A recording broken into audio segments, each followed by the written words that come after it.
Hey guys, I saw this clip pop up recently and it's Fred again talking about plugins. And I wanted to go ahead and share it with you and go ahead and discuss my thoughts on it afterwards because I think this clip is really, really valuable and it's really validating to hear this coming from a pro like Fred again. So go ahead and take a listen.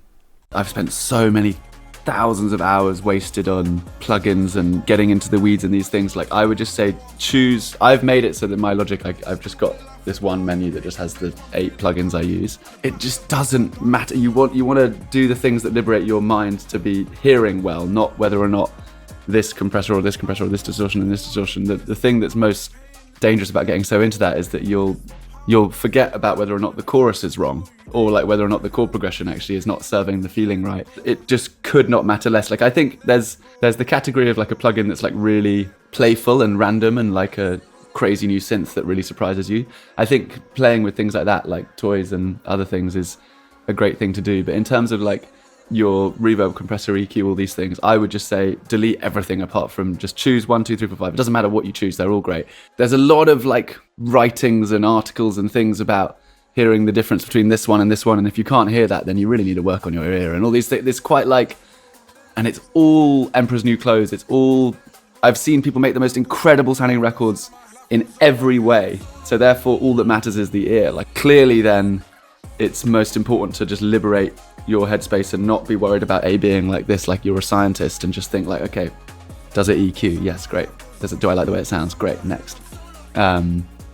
All right, so there you have it. I completely agree with this. I'm not a pro like Fred again, but I've produced for many years and I am a mixing and mastering engineer. And I think what happens is you get into music production, and especially when you're a beginner or intermediate, you start to find plugins. You go to websites like Waves or think of all the plugins you can think of: FabFilter, Valhalla, Reverbs, just all of there's so many amazing plugins out there. What happens is you get into a pattern of thinking, ooh, if I just get this plugin, then I'll have an edge and then my music will get even better. I'll make better music if I just grab that plugin. And it's that kind of like dopamine hit that you get when buying a new thing. So like, let's say you buy a new shirt, you get a little bit of a dopamine hit. And then after like a couple of days of your new shirt or your new shoes or your new car or whatever it is, it wears off and then you kind of get back to normal. And I think it's very similar when it comes to plugins. And the reality is you could have all the plugins in the world, but if you don't know what you're doing, if you're not at a pro level, you're not going to be able to make pro level music.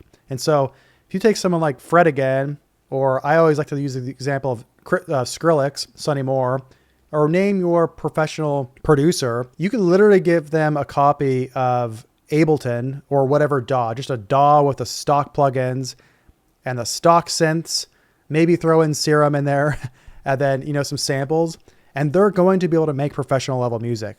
And from my personal experience, what I've noticed over the years is that I got into the whole plugin thing, buying plugin after plugin after plugin.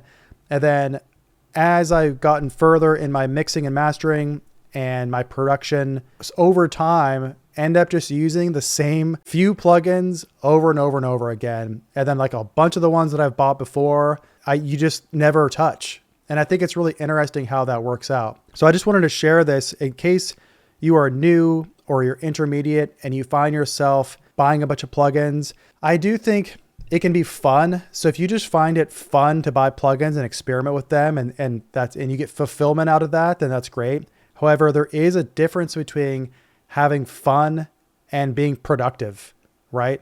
And so think about it like this. You could be writing a book, and maybe you want to read some books and you feel like you're researching for writing your book by reading books. But then if all you ever do is read books and you never write, then you're not going to be a very productive writer. And it's kind of the same way in music production. Most of production should be like writing music and getting ideas out there and refining them, not spending a bunch of time dinking around with plugins or this tiny little detail.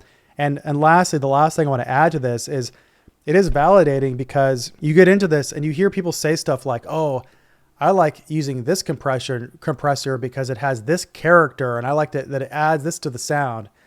And it's like, can you really hear a difference?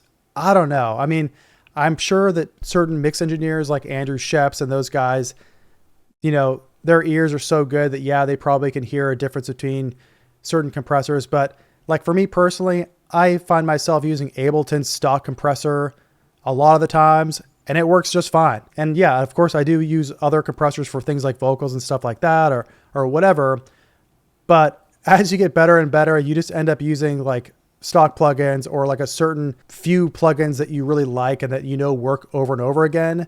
And that's kind of how it ends up. And so the kind of the point of this video is that really should be focused on making good music, writing music, like picking good sound selection. And one thing he did say was it's one thing to get a creative thing like a new synth or a new sound, something that makes new sounds. That's a bit different than like, oh, using this reverb because it beats this reverb, or using this compressor because it has this old school character that adds to the sound. Like that stuff at the end of the day just doesn't matter that much. Okay. And you can think back, there's so many examples out there. One good example is I think Latch by Disclosure. I'm pretty certain, don't quote me, but I'm pretty sure if you look into that, Latch was produced with like mostly stock plugins in Logic. Even though they have kind of a certain sound that goes with Latch where you think that they're using like vintage hardware synths or something, the reality is they produced it with stock plugins and Logic. So it really is, it comes down to your skill and how hard you're willing to work and focus on something and really get that work done. So that's basically it. I just wanted to share that clip with you. Make sure you look in the description below and grab my free mix training. It'll save you a lot of time, money, and frustration. And I'll see you guys again next time.